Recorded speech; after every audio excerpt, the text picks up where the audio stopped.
Hello and welcome to Rights and Recourse, a program that informs and educates the viewer about your legal rights and legal recourse. I'm your host, Dumila Matez. South Africans from all walks of life join the world to highlight the abuse of women and children this month.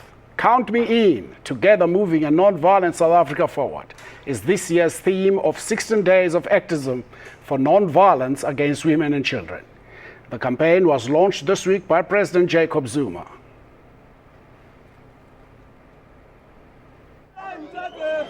Enough is enough.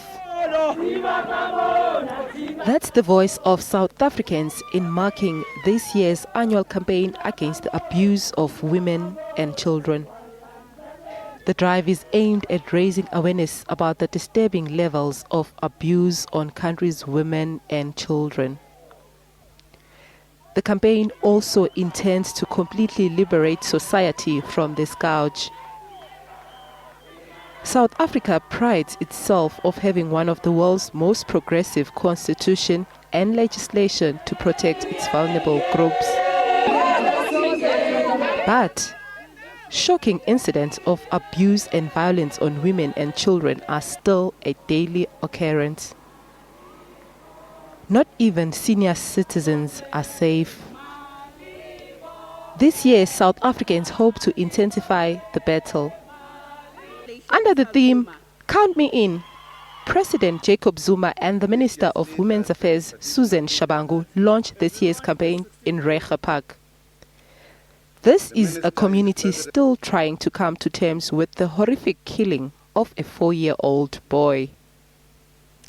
But communities and human rights groups are among those who believe that the campaign's 16 days of activism is not enough. They want the spotlight to be shined on the issue throughout the year to highlight all forms of abuse against vulnerable groups. They are calling for speedy intervention by the police and Justice Department. A number of activities will be held across the country to promote awareness, engage communities, and identifying interventions to the problem.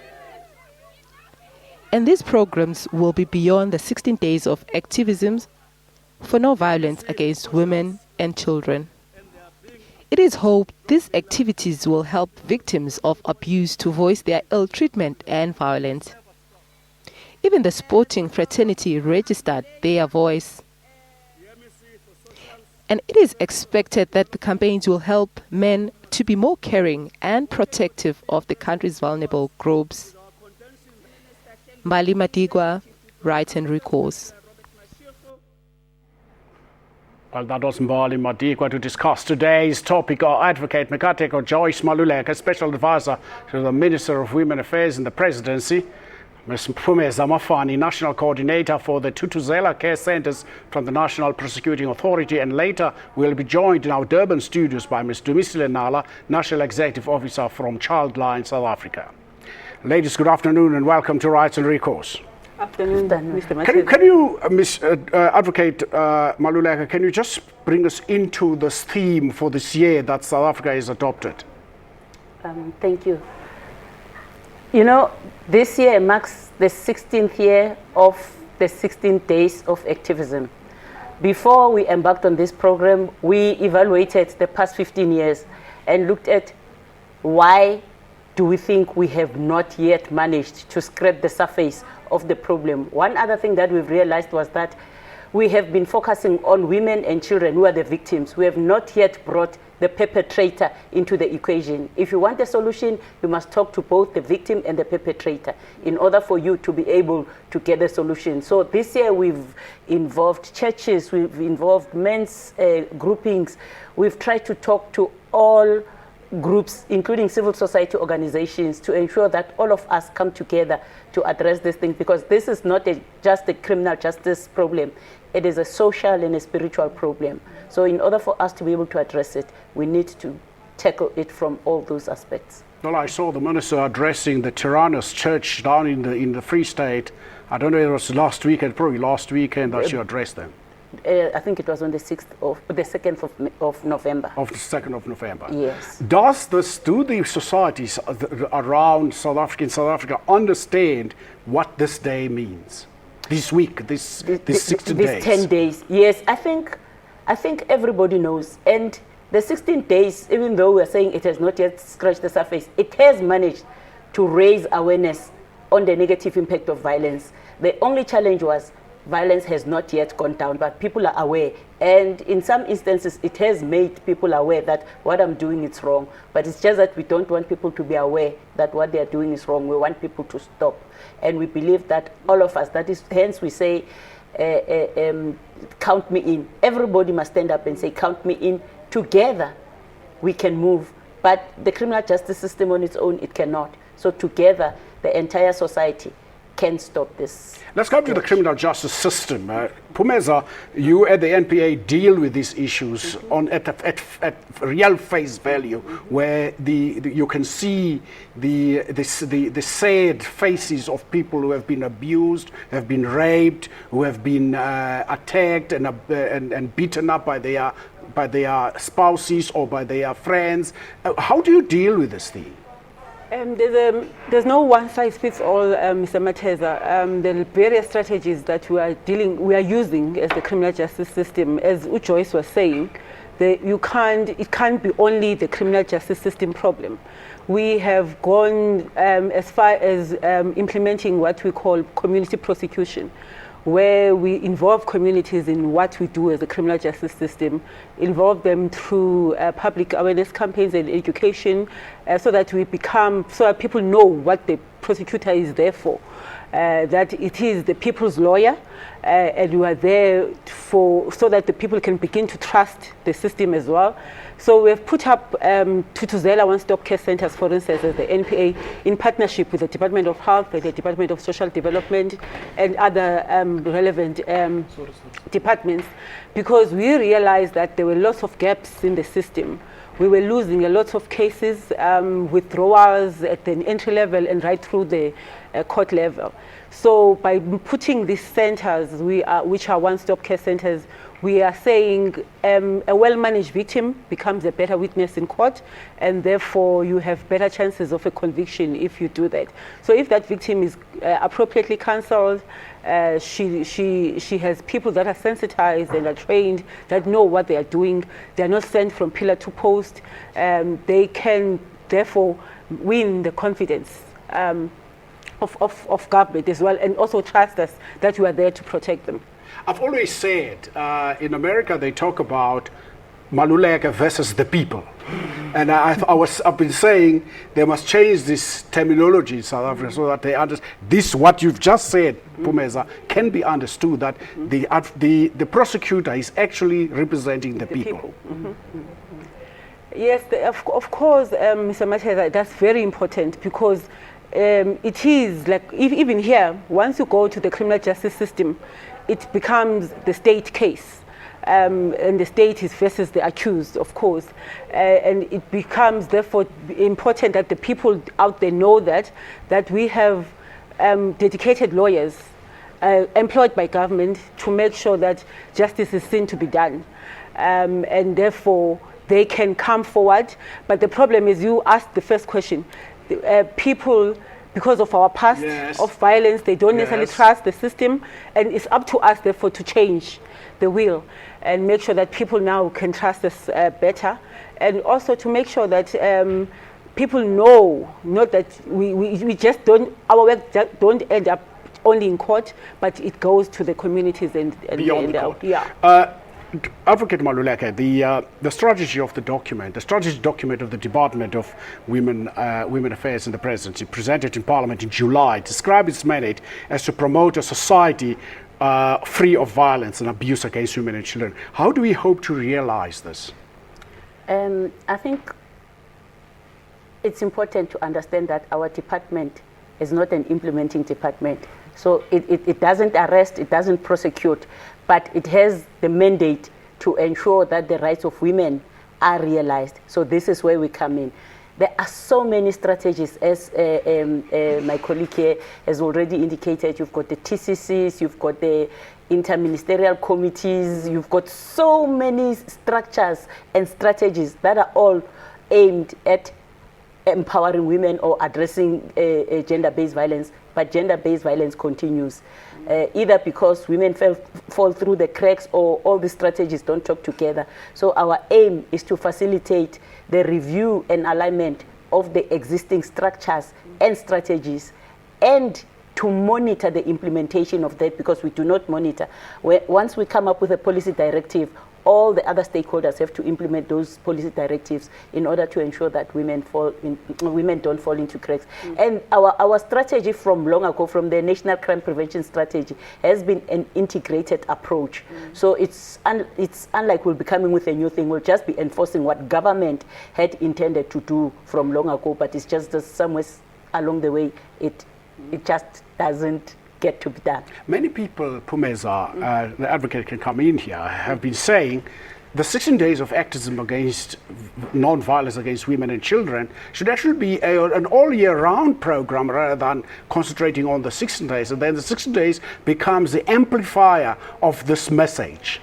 In fact, that's true, Mr. Macheza. It's very important. Actually, as government, I think about 6 years ago, we came up with a 365 days national action plan, because we realized that we need a programmatic approach instead of just the campaign kind of focus, so that, as you say, the 16 days become an amplifier. And it's important, therefore, that the role of women, the Department of Women, which is where Joyce is coming from, it's important, therefore, to make sure that that happens, that they begin to synergize all these different strategies from the different government departments, so that we begin to know, and we create a dashboard kind of situation where the Minister of Women, for instance, or even the President can always look at a dashboard and say, we know what's happening where, as far as the control or the management of gender-based violence in the country. So they will know that NPA is involved in such programs throughout the year, and they're planning these kind of events or approaches towards the year, and how do those link with what social development is doing, with what health is doing. So it's important, therefore, we work together and make sure that we come up with a program that will look at everyday kind of situation. When we come back, we'll take a look at real examples of crude incidents where women and children have suffered under men or other people around the world. If you'd like to join us on today's discussion, please call us on 011 714 5497 or 5498, or tweet us at Rights Recourse, or email us at rightsandrecourse@sabc.co.za. We'll be back after the break.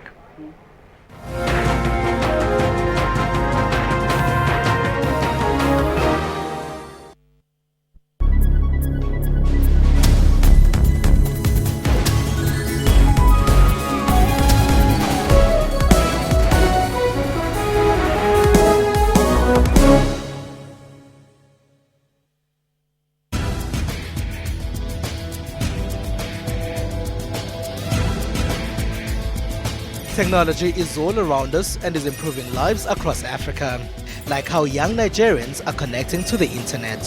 There are doctors finding new ways to save lives in Cameroon, and the South African public transport system that is now getting Wi-Fi. We have gadgets, apps and loads more, some of which play a big role in Africa's growth. A huge part of this African growth is technological innovation. To find out a bit more about social media and technology news from here in Africa and abroad, join me, Siphumelele Zondi, every Sunday at 7:30 p.m. on SABC News. SABC, sharing 20 years of inspiration.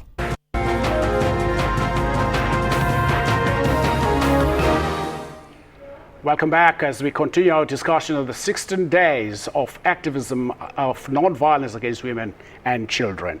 Advocate, you wanted to add to what Phumeza was saying earlier? Yes, thanks. This year, our concept paper speaks specifically to the 365 days, But not only what other government departments are doing, we've also tried to involve the communities. As I was saying, that we've involved churches. We're saying to churches, adopt an empty place or an empty field where there's grass, where it's dark, where when children are killed are found, because normally if those places are clean, you would be able to see from afar what is happening there. So churches have been cleaning. For example, at Recourse Park, where we have launched the 16 days, 20 open fields have been cleaned by the municipality. So there's a partnership between the municipalities and us, but also the Department of Agriculture. We're asking them to plant gardens, to open, and the Department of Sports, they'll be establishing play parks in areas which are dark and where children have been found. That will be a year-long program. But also, as Pumeza had already said, we'll be monitoring them, but more than anything else, we want to monitor training, because one thing we've observed, we lose cases because some of the service providers have not been trained.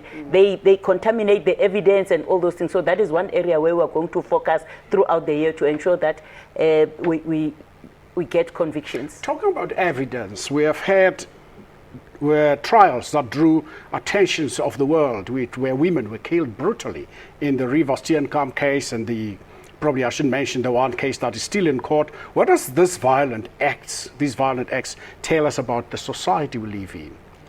It tells us a lot, Mr. Mateza. It tells us a lot that we are a society that is wounded. We need, there's a lot of paradigm shift that needs to happen.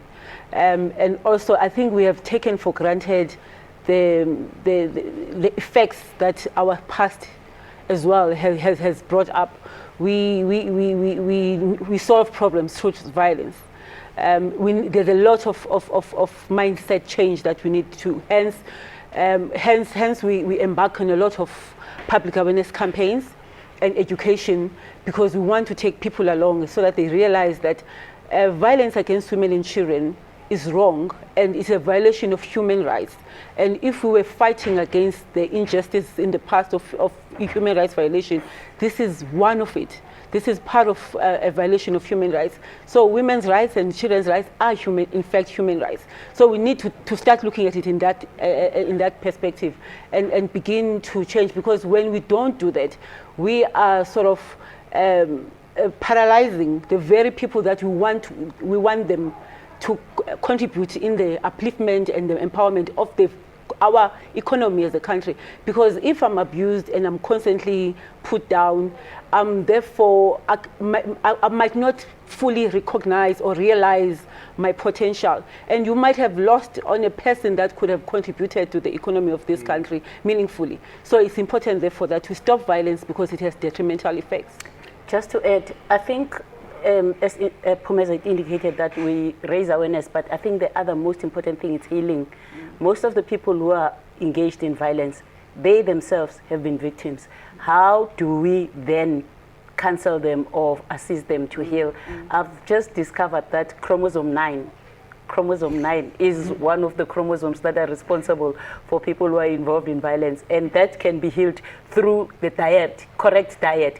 Have we, from the health perspective, looked at what is it that we eat, how does it impact on us? So we need to look at this from all angles, as I said, spiritual, diet, and any other way, so that we can be able to address this sketch. The other problem we see these days is there's a lot of violence at schools. Should this program start at schools? Okay, when we presented the concept paper at Parliament, at the Cabinet, the Minister of Higher Education, Minister Blade Zimbande, said they are not able to participate during the 16 days because students are writing exams, but he requested Minister to partner with them at the beginning of the year. So this contributes to the 365 days as we're talking. When you also look at our merchandise, promotional merchandise, there's somewhere where we are saying, I do not bully. That is targeted to children. I'm cool. We're trying to communicate with them at their level. Yes. You see, probably that should be a basic education, because recently we read the story of 11-year-olds and 16-year-olds who were accused or allegedly having raped a 42-year-old woman in Cape Town. Yes, also we will be working together with the Department of Education In fact, the Department of Basic Education, we are working with them already. As recently as on Tuesday, only the second day of the campaign, we read about a horrendous incident where a woman, Ines Antonio, was burnt with battery acid by a boyfriend. Why do these things happen around the 16 days of activism? It might be a number of reasons, probably because the more, what we found as well, because we work with men as well, is that the more you seek to empower women, then men feel the anger that you are saying they must be the ones that must be the underdogs or must be abused. Hence, it's important, therefore, to work with men that you can't do that because, I mean, everybody else suffers, the children suffer, and everybody else suffers when that happens. So I think there's a lot of frustration. Hence, we're now changing the strategy and we're saying, men, be part of it. And I'm very impressed with the SABC, by the way, about the True Men campaign as well, because it's about time that we get men to speak, because it's not okay to just say, I don't abuse as a man. But you need to act against it. You need to say not in our name, as the Stronger Gender Justice campaign says. So it's very important that therefore we look at because the violence is getting more violent. I mean, people are killed. I mean, the acid story is very disheartening. But not only did the true acid attack, also sent her threatening SMS messages. But I think it's not that violence rises during 16 days. Violence is there always, but the media should also play its part. It goes out to find the gory stories so that it can say 16 days doesn't work, because violence continues.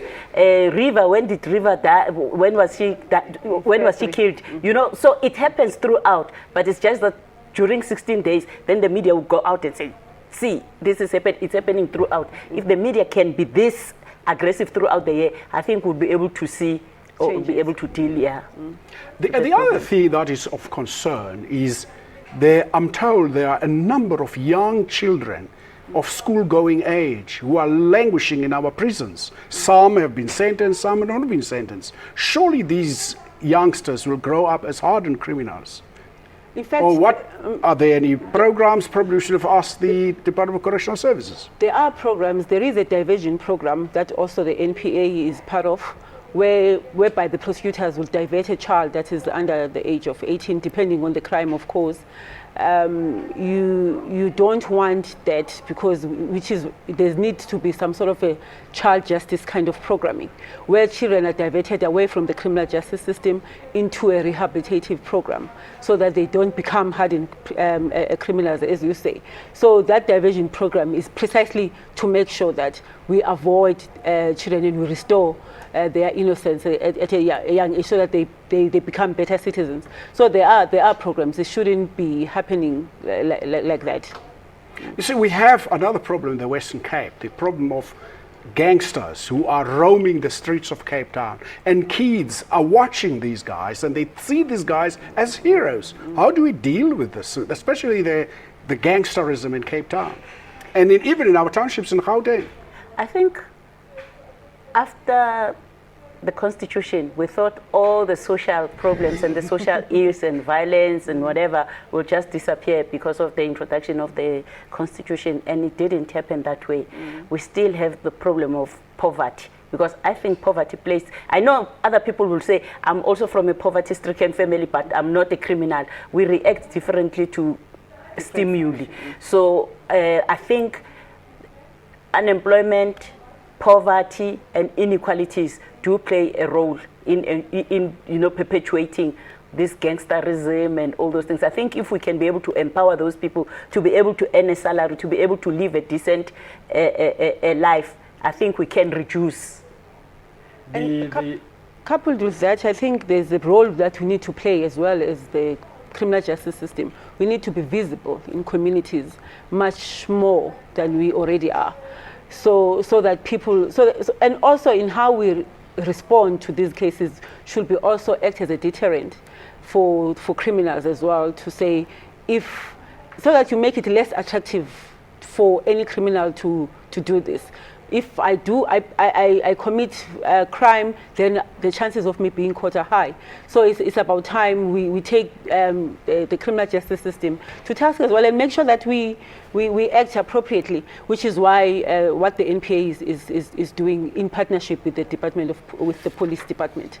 In a newspaper article yesterday, a statement by Barbara Mangani Ruende that appeared in the Star yesterday. She says misogyny and male violence is learned behavior that is affirmed and perpetuated at home, schools and media and many different cultures around the world. How do we, in a patriarchal society like South Africa or a patriarchal African society, unlearn all of these behaviors? I think how we teach our children from home. Mm-hmm. How do you educate your children from when they are young? What toys do you buy for them? Normally we buy a gun for a boy, you buy a Barbie doll for a girl, but also we mothers most of the time will be saying to the girl, hey, you must clean the house, or you must help the nanny to clean the house, but you don't say that to the boy. So the boy knows that, no, I'm above all these little things, and I'm above these girls and whatever, because I'm not expected to clean. So I think how we raise them, you need to talk to your boy, you need to tell him that, look here, you are equal with the girl, you both have the same capabilities, you can both be engineers, you can both be, whatever that you want to be. Mm-hmm. Well, we do know that it's 16 days of activism against non-violence against women and children. But when we come back, we'll try and balance this discussion and also talk about men who also suffer these kind of crimes, especially from other women. You can still join us and phone us on 011 714 5497 or 5498 or tweet us at Recourse. We'll be back after the break.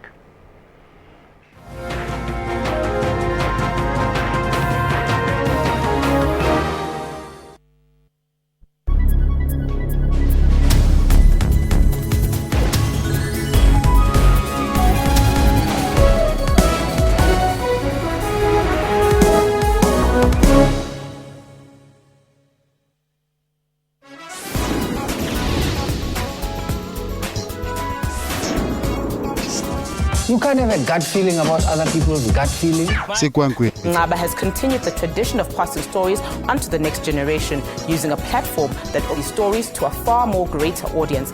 Zombie no go unless you tell them to go.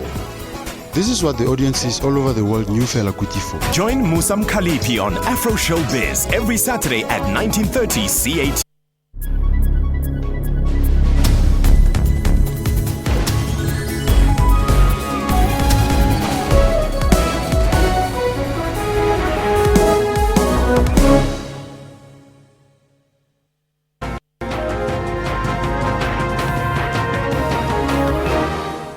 Welcome back. We are discussing 60 days of activism against non-violence against women and children. Earlier we spoke about children who are in jail. There are also women in jail, and we just want to know how women are treated in jail. In a presentation to Parliament in 2004, Advocate Tokoma Jogwin of the NPA made the following observation, I quote, "Many women experience the harsh realities of violence, not only inside the walls of their homes, but also in their communities. The situation becomes more horrendous and atrocious when it is state or government that reinforces the pain and perpetrates the violence." What is the state of women in our prisons? I wouldn't know because I don't work for the correctional services. Well, but yes, what we try and do is to make sure most women, they are there because most of them, they've endured the abuse, and they intend in retaliation, and then they kill their spouses. So we find a lot of intimate violence kind of cases when it comes to that. But what we work with the correctional services in making sure that there are effective rehabilitation programs so that there is no recidivism once perpetrators come out, whether it's women or men for that matter. Myself and Joyce actually served in the same interdepartmental management committee where we plan together with the Department of Correctional Services in terms of how do we make sure that we reduce violence even within prisons as well. How do we reintegrate or correct the behaviors of the perpetrators, so that when they go back to society, they can be also acceptable. But there's a lot of education that needs to be coupled with that, so that societies are able to embrace them and accept them. The questions I want to know quickly, probably both of you can answer that question, is what drives women to killing their spouses, women who are abused, to killing their spouses? Is it that they've lost faith in the law, or is the law not working? Most probably they got a protection order. Protection order doesn't protect you because he still comes into the house. You can't throw it at him and he'll run away. Or sometimes they don't even get the protection order because the system itself, you go to the court, the court takes the statement, then they say come back on Wednesday or come back whenever. There is no consistency in the way the courts administer the Domestic Violence Act. This is a challenge. Many women just get tired and they run to families, more especially with black people. You go to your family, you think when you go to the family and they call that person, it will help. They talk to him, he still continues. And the only way you can be able to protect yourself and your children, because most of the time in those cases, you find that this person abused even the children. So to protect your children, you have to attack him. But the challenge is the justice system. If you attack your husband, most of the time women do not attack men the way men would attack women. A man would go straight and attack it, but the women, because they don't have the same power, they wait for the person to sleep. Then they attack that person when he's asleep. And the criminal justice system would say it's premeditated. So most women who've killed their spouses, they get life sentence, unlike males who would get suspended sentence or how many years? 5 years, how many years, the recent case now. Yes, let's go back to something else, Pumeza. That is, we have seen over the last year or so many lesbians being killed and being raped, people saying they are doing corrective rape. How do we deal with such horrendous things? It is actually very wrong for people, because like I said, it is their right to their sexual orientation. So there's no one who's right to correct anybody else as behavior or choices. So we have a task team that's dealing with that kind of crimes. We call it hate crimes because it's people hating on others instead of accepting people the way they are. So we, as the criminal justice system, we're very strong against that. We just cannot accept it happening at all. So we prioritize them through this task team and make sure that justice seems to be done, and that we send a message out there that anyone who thinks has a right to correct anybody else's behavior, then they have us to answer to as the criminal justice system. We've read stories, there might be few of them, that there are men who are actually raped and chased by women, and the law doesn't do anything about it. Oh, it's not regarded as rape? I wouldn't know, Pumeza might have to answer because she's from the prosecution. No, well, we've had cases like that, and it's actually wrong either way for anybody to rape. So rape is not only for a man to a woman; it can be a woman to a man. And what we're trying and do, hence we're involving men now in our campaigns as well, is to encourage men to speak out, so that we can begin to also put more resources towards preventing men from being victims as well.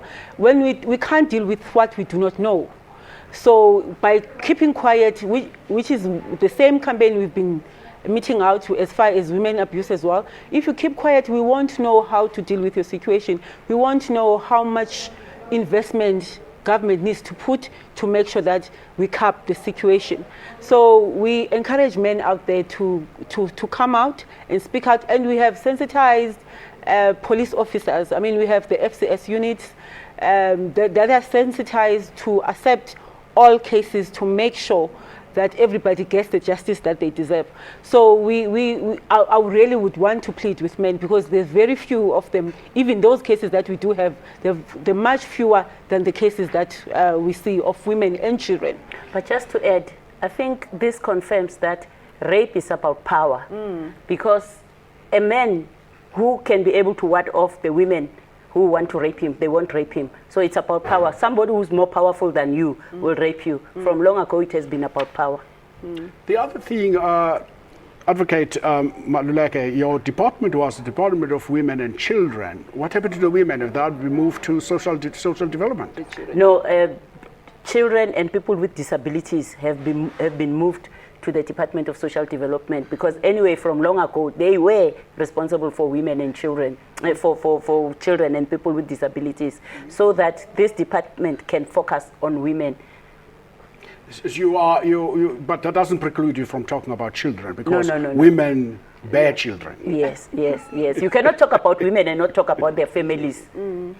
A United Nations report on violence against children notes that the South African Police Services recorded a staggering 50,000 crimes against children. This is an indictment on a country that prides itself with a constitution that safeguards the rights of children. Yeah, it is. Even in the Tutuzela care centers, what we see, about 57% of the cases that we see at the Tutuzela care centers are actually children. So it confirms what Joyce was talking about earlier about power. People feeling that when violence, abuse is about power, people feeling that they have more power than children, and therefore children, they can get away. And also people manipulating children because they know probably that it will be difficult for a story from a child to be believed, even within the criminal justice system. So you find a lot of criminals sort of prying on children because they have power, and also they know that children, they can threaten them, and also that maybe the probability of them being believed are quite slim. So it's important, which is why we are very vigilant when we deal with crimes against children, because we, according to the Constitution, we must protect them at all costs. The other thing, we had the opportunity to discuss these two cases here with the South African police, and the only missing link was the NPA. Now that you are here, we've had these cases, case of Tagrin Morris and the case of Cuban van Wyk, both, and another case during the week where a baby was poured boiled water over. And these are horrendous crimes that are happening. Look at the way Tagrin Morris died. And all of these cases, people were let off by the police. What's happening with the justice system? Then I can't speak on behalf of the police, but as colleagues, it's important what we have now embarking upon in terms of what we call prosecutor-guided investigation. It's important that the investigating officer works with the prosecutor from the beginning, because the prosecutor knows what will be admissible in court and what wouldn't be. And if they work from the beginning together, then we have there's more likelihood of getting a conviction, because we will know, and it also helps in terms of reducing the cycle time of the case itself, because most of the things that might give rise to postponements of the case might be avoided if they work together from the beginning.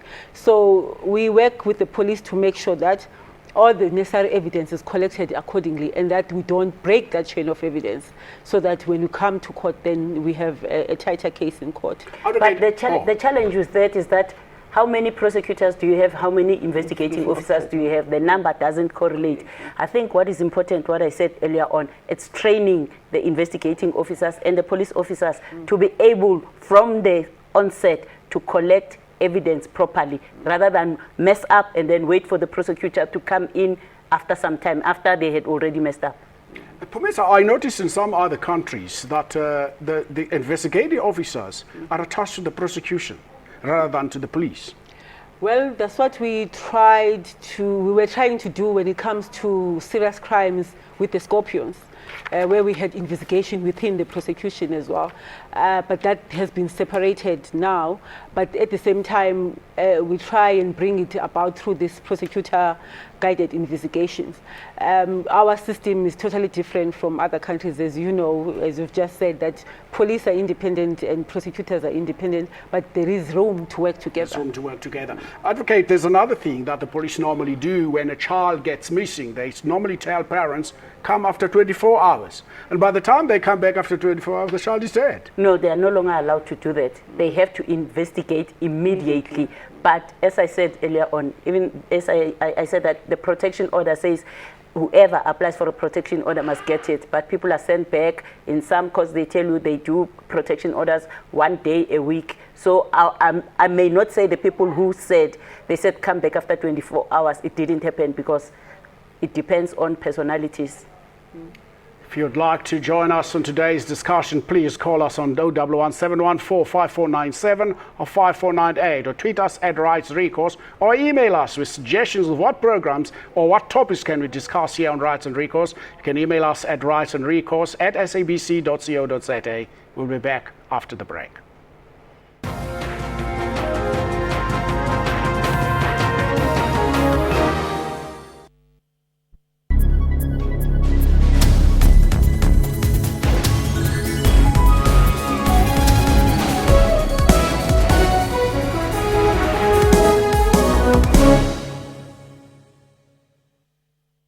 Cultures of Africa, though similar in some ways, are colorful and diverse. We explore the rich culture, dance and dress of the Tanzanian people of the Mtwara region. The dance that they're performing is what you will find in the village. And it's not just a paid gig, it's something they do, they enjoy. Mtwara's late development has left it with a rich reservoir of empirical knowledge of a purer African life. For whatever the reasons are, it's one of the last areas of the country to develop, and thus traditional arts and traditional culture. That's Kaleidoscope, Sundays, 5:30 p.m. on SABC News. SABC, sharing 20 years of inspiration.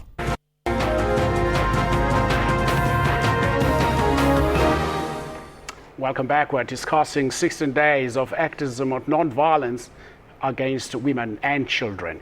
A few tweets that came in. Lalumbe Makuya says, 16 days of activism, making noise about GBV. I don't know what GBV is. What is being done practically to stop it?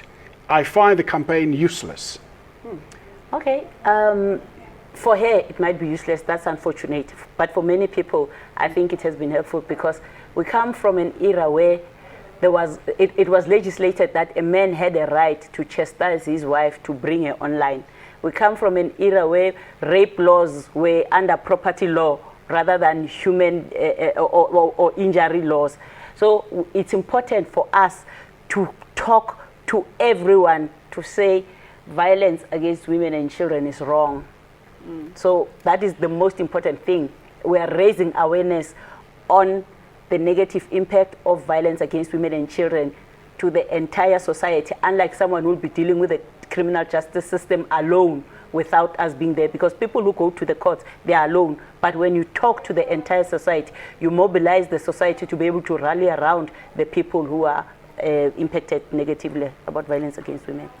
Last week, probably you could answer together with this question. Last week, there was a video making the rounds of a nanny who was trampling over a baby. I don't know whether that's true, but I must say, you normally have these videos that are viral on the net, and one of them was this nanny who was beating up the child, and that actually has spiked the sale of spy cameras.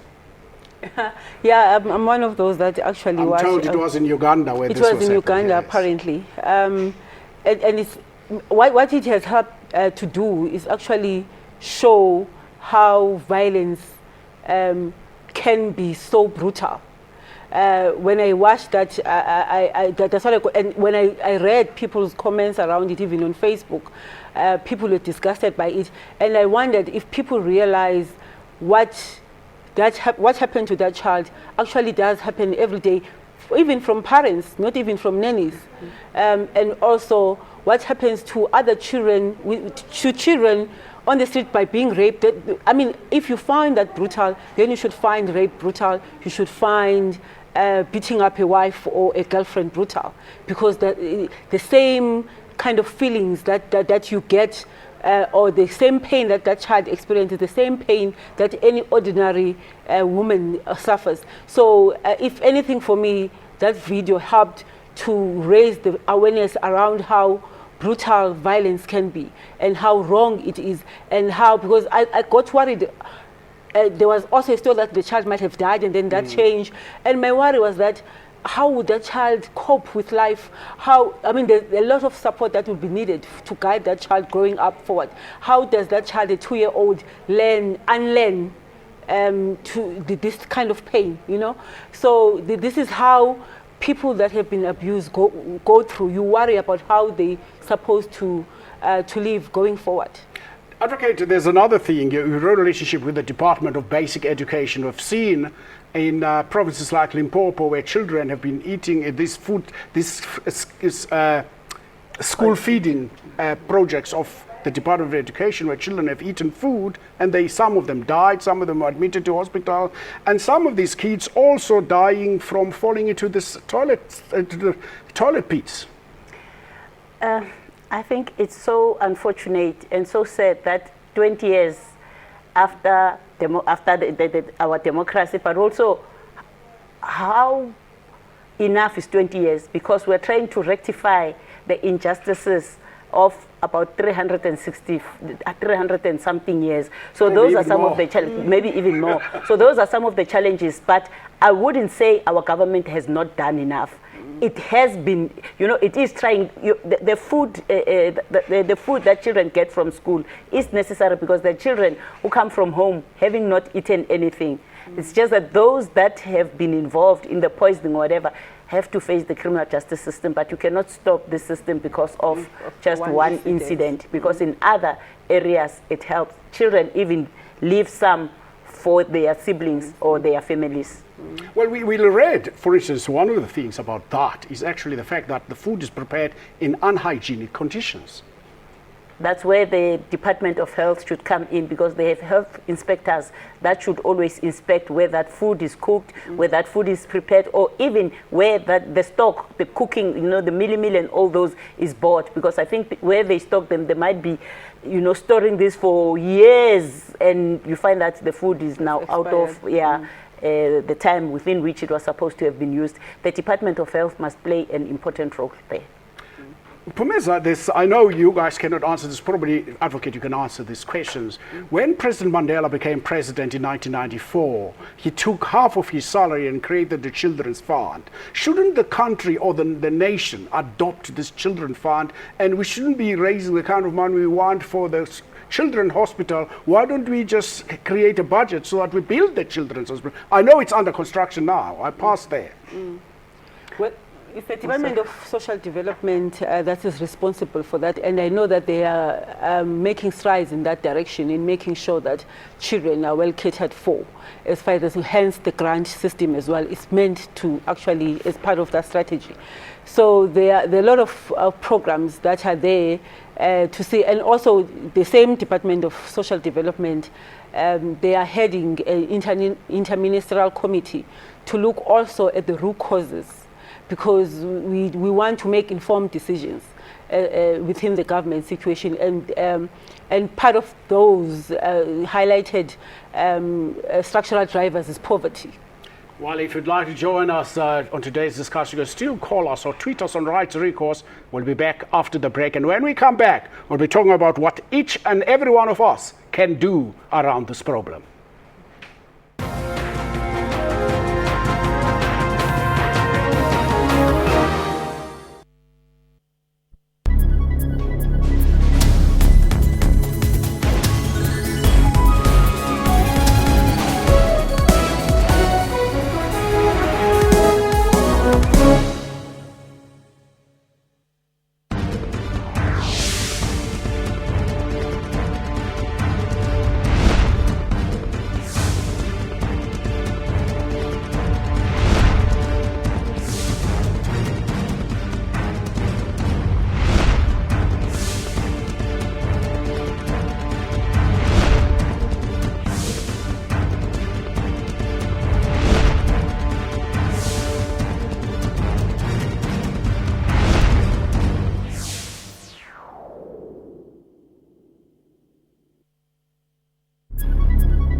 Welcome back as we discuss 16 days of activism of non-violence against women and children. Advocate, the question I want to know, I notice in the budget of the department, 42.2% is aimed at empowerment of women. But many of the perpetrators of these crimes are breadwinners. So a woman would not want somebody he lives with, who is giving him money every day, feeds her, to go to jail. If I cannot report a case to the police, who do I report the case to? I think that is one of the biggest problems. Abuse is perpetuated by the fact that women are dependent on the abusers. Hence, we are saying our policies, all our empowerment policies, must address women's poverty.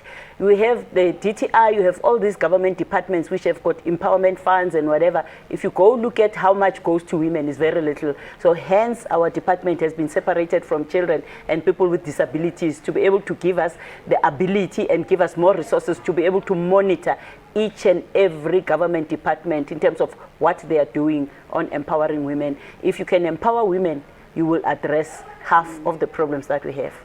There's also, I remember listening to the president during the week talking about Jesus must come down early. I notice you took that message very seriously. There's a national day of prayer to be held at the Johannesburg Stadium. Can you give us details? In fact, the process started before the president's speech. As I indicated earlier on, that we have been meeting with religious leaders, with CSOs and all those, because from long ago, religion and culture and customs have been blamed for encouraging violence against women and children. So we've involved churches to take responsibility to preach in their churches that violence is wrong, but also to come together and pray to rid us of this violence in our country, not just violence against women, but also violence against children. The way it's happening, you can see that it's not normal.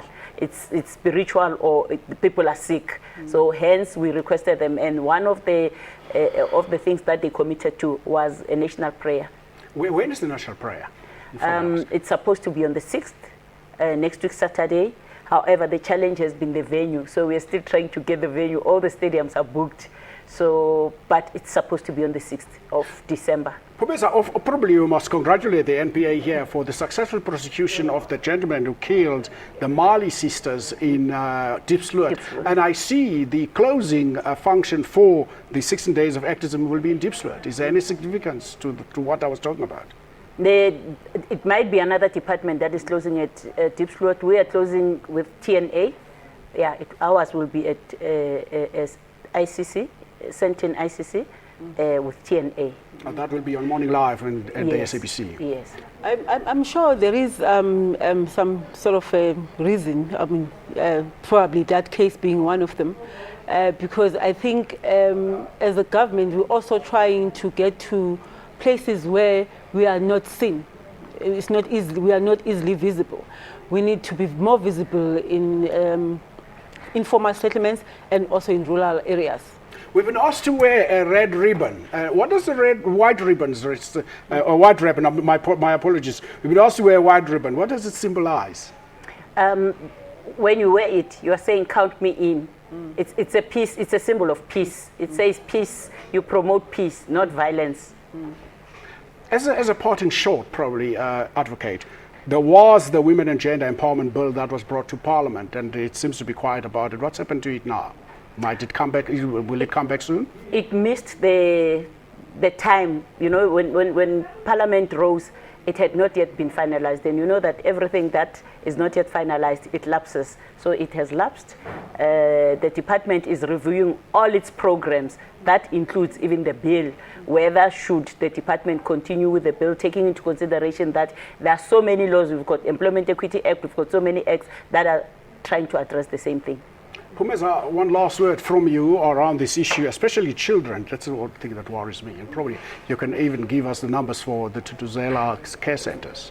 It's important that people realize the effects that abuse has on children, on even on society at large. It doesn't not only affect the individual, but it affects the relationships of that individual, also the community.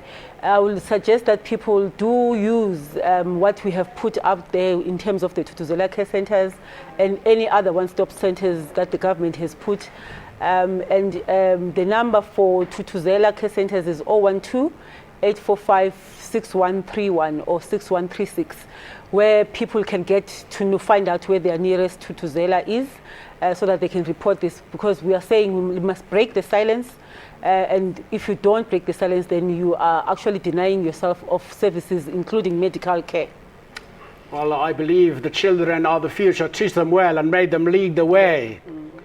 This has been Right and Recourse. This program is repeated at 10 tonight and at 5 on Monday morning. From all of us in the studio, thank you to our guests and good afternoon.